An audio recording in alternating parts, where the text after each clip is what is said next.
हमारे यहाँ एक कहावत है, गलत काम करने वालों को 2 गज जमीन भी नसीब नहीं होती। अमेरिका ने आतंकी लादेन के साथ यही किया।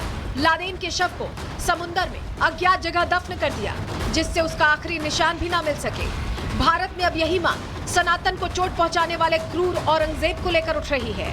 महाराष्ट्र में जहां कब्र बनी है, उस कब्र को खोदा जाए, यदि उसके अवशेष हैं तो उन अवशेषों को अरब महासागर में बहा दिया जाए। औरंगजेब ने भारत पर जुल्म ढाए, सनातनियों पर अत्याचार किया, तो उसने सोचा भी नहीं होगा जिस भारत पर वो शासन कर रहा है, एक दिन उसी भारत में उसकी कब्र तक मिटाने की मांग उठेगी। लेकिन अब समय का चक्र घूम चुका है। आज औरंगजेब ही नहीं, बल्कि हर उस शख्स की शामत आ गई जो सनातन विरोध की बात करता है। संभाजी नगर में जो आज भी औरंगजेब की कब्र है, उसी तरीके से उसे उखाड़ के ये महाराष्ट्र से बाहर कीजिए। जो औरंगजेब की बातें करते हैं, जो औरंगजेब को अपना सो कॉल्ड फादर बुलाते हैं, उनको भी सबक सीखनी चाहिए कि महाराष्ट्र में औरंगजेब की नहीं, यहाँ पर छत्रपति शिवाजी महाराज के विचार चलेंगे। अब वो समय आ गया है, महाराष्ट्र का ही नहीं भारत के हिंदू की डिमांड है, उस औरंगजेब की खबर पर बुलडोजर जल्द से जल्द चढ़ाए। औरंगजेब का नाम और निशान महाराष्ट्र की पवित्र धरती से मिटाए। महाराष्ट्र सपा के अध्यक्ष अबू आजमी ने औरंगजेब को महान बताने की कोशिश की, जिससे देश का गुस्सा बढ़ गया। देश भर में अबू आजमी के खिलाफ प्रदर्शन शुरू हो गए, यहाँ तक कि उन्हें महाराष्ट्र विधानसभा के बजट सत्र से निलंबित कर दिया गया है। अब हालात ये है कि देश के गुस्से के सामने अबू आजमी की सफाई और माफी भी काम नहीं आ रही है। दिखाई जा रही है। औरंगजेब रहमतुल्लाह अलैह ने बहुत सारी मंदिरें बनवाई हैं। औरंगजेब क्रूर शासक नहीं है, बिल्कुल क्रूर शासक नहीं बनता। कोई हिंदू मुस्लिम की लड़ाई नहीं थी। औरंगजेब के जमाने में भारतवर्ष जो है सोने की चिड़िया था। ये महाराष्ट्र की जनता की भावना को अध्यक्ष महोदय जी ने मानकर उनका निलंबन कर दिया है। छत्रपति संभाजी महाराज का अपमान जो करेगा उसको महाराष्ट्र नहीं छोड़ेगा, उसको महाराष्ट्र माफ नहीं करेगा। देश का माहौल बदल चुका है, लेकिन अभी भी कुछ पार्टियां और उनके नेता तुष्टीकरण के चक्कर में मुस्लिम आक्रांताओं के कसीदे पढ़ने से बाज नहीं आ रहे। अब देखना यह है कि औरंगजेब की कसीदे पढ़ने वाली समाजवादी पार्टी का आने वाले चुनावों में क्या हाल होता है। Bureau report, Republic Bharat. और बात अब आगे संभल की करने जा रहे हैं, क्योंकि संभल से जिस तरह सनातनी प्रतीक निकलकर सामने आए, तब से वहां सुरक्षा कड़ी रखी गई है। इस बात का खास ख्याल रखा जा रहा है कि कहीं कोई ऐसी स्थिति ना खड़ी हो जैसे उस वक्त 24 नवंबर के दिन हुई थी, जब पत्थरबाजी की घटना हुई थी। लेकिन अब क्योंकि होली आ रही है और बड़ी बात यह है कि उस दिन नमाज भी होगी, जुमे की नमाज होगी, और ऐसे में ये चर्चा तेज है कि कैसे यहाँ का सौहार्द मेंटेन रखा जाए। और प्रशासन इसको लेकर कोशिश कर रहा है, क्योंकि अब जो सनातनी प्रतीक सामने आए वो 46 साल बाद उस तरह की होली मनेगी जो कभी पहले मना करती थी। ऐसे में सीओ ने बड़ी बात कही है संभल के। क्या उन्होंने कहा है, पहले आपको सुनवा रहे हैं। सब मिलकर होली खेलो, मेरे भी रंग डाल लो, मैं तुम्हारा डाल लूंगा, ठीक है। हिंदू मुस्लिम सब होली खेलो। तो मेरा स्पष्ट संदेश ये है, जिस भाई को होली खेलनी हो उस दिन वो बाहर निकले, और जिसमें कैपेसिटी हो रंग खेलने की, जिसका बड़ा मन हो वो बाहर निकले। नहीं तो अनावश्यक कोई भी आदमी बाहर ना निकले, अपने बच्चों के साथ रहे, अपने घर में नमाज पढ़े। क्योंकि घर में भी तो पढ़ते हैं, कोरोना टाइम में घर में नहीं पढ़ी, सबने पढ़ी है।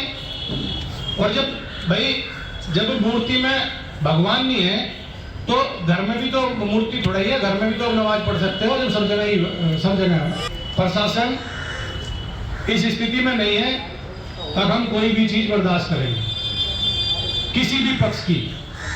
यदि हिंदू पक्ष कोई रंग जबरदस्ती जानबूझ के डालता है और उसकी कोई वीडियो या ऑडियो हमारे पास आ गई, जगह जगह कैमरे लगे हुए हैं, अब इसकी गलती है, क्योंकि कोई भी चीज होती है तो फिर उस पर भी कार्रवाई होगी। देखिए, बैठक हो रही थी पीस कमेटी की। संभल में होली की भव्य तैयारियां चल रही है, उसी को लेकर पीस कमेटी की बैठक बुलाई गई थी। इस बार होली जुमे के दिन पड़ रही है, जो मैं आपको बता रही हूँ, और ऐसे में जुमे पर मुस्लिम नमाज पढ़ने निकलते हैं और होली का रंग पड़ने से विवाद की पूरी संभावना है। और ऐसे में इसको बचाने की कोशिश हो रही है। सीओ अनुज पर कानून व्यवस्था की जिम्मेदारी है और उन्होंने दोनों पक्षों से यहाँ पीस कमेटी बुलाकर संवाद किया। नमाज का समय बदलने को लेकर भी बातचीत हुई, और बातचीत इस बात को लेकर भी हुई कि कहीं भी विवाद खड़ा ना हो। उन्होंने मुस्लिम पक्ष से ये अपील की, सीओ अनुज ने मुस्लिम पक्ष से अपील की कि सौहार्द के लिए मुस्लिमों से वो घर में रहें और घर में रहने की अपील उनकी तरफ से की गई। ये भी कहा गया कि उस दौरान अगर रंग भी पड़ जाए तो एक तरह से आपसी सौहार्द का सम्मान करते हुए एक दूसरे पर छींटाकशी ना करें और इसको लेकर विशेष ध्यान रखें। ऐसे में हमने बात की वहां के एसपी से भी, संभल एसपी से भी, कि किस तरह की व्यवस्था है। सुनिए जरा। सभी को, दोनों पक्षों को बताया गया है कि जो परंपरागत रूप से 2 बजे के पहले होली खेल ली जाती है और इसी बीच सभी लोग जो परंपरागत रूप से हैं होली खेलेंगे और बाद में नमाज भी अदा की जाएगी और दोनों ही चीज़ें हम लोग सकुशल संपन्न कराएंगे, यह सुनिश्चित किया जा रहा है। टाइमिंग को लेकर सर बातचीत हो गई है, एग्री है दूसरे समुदाय के लोग कि वो थोड़ा डिले करने को तैयार है? नहीं, बिल्कुल सभी से बात हो गई है, वो तैयार भी है कि जो क्लैश कर रहा था टाइमिंग जो 12 साढ़े 12 बजे तक होती थी वो टाइमिंग बढ़ा लेंगे और यह उनके द्वारा यह सुनिश्चित किया गया है और भरोसा दिया गया है कि वह टाइम थोड़ा बढ़ा के ही कर लेंगे। तो देखिए, यहाँ एसपी भी कोशिश कर रहे हैं कि सौहार्द बना रहे, सीओ भी कोशिश कर रहे हैं, लेकिन समाजवादी पार्टी की यहाँ पर कोशिश यही रहती है कि संभल को लेकर जब भी कोई बात हो तो एक नया शिकवा छोड़े, एक नया विवाद खड़े। राम गोपाल यादव ने इस बार क्या कहा है, सुनिए। देखिए, अनूप चौधरी ने तो दंगा ही कराया था। अनूप चौधरी कह रहे थे गोली चलाओ गोली चलाओ, देखा सबने कि नहीं देखा? सबने देखा है। वही सीईओ थे जो हुआ था, तो वो उनसे क्या उम्मीद करोगे? कोई ठीक बात करें? जब कभी व्यवस्था बदलेगी तो ऐसे लोग तो जेलों में रहेंगे।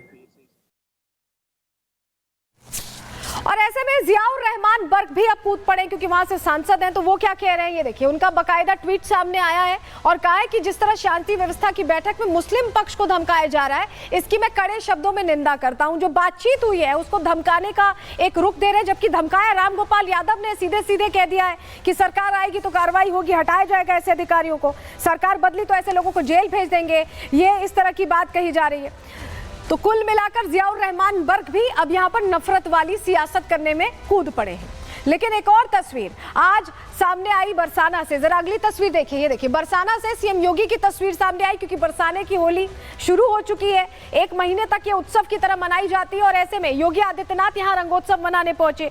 ये तस्वीर अपने आप में होली को लेकर कितना उत्साह है ये भी दिखाती है।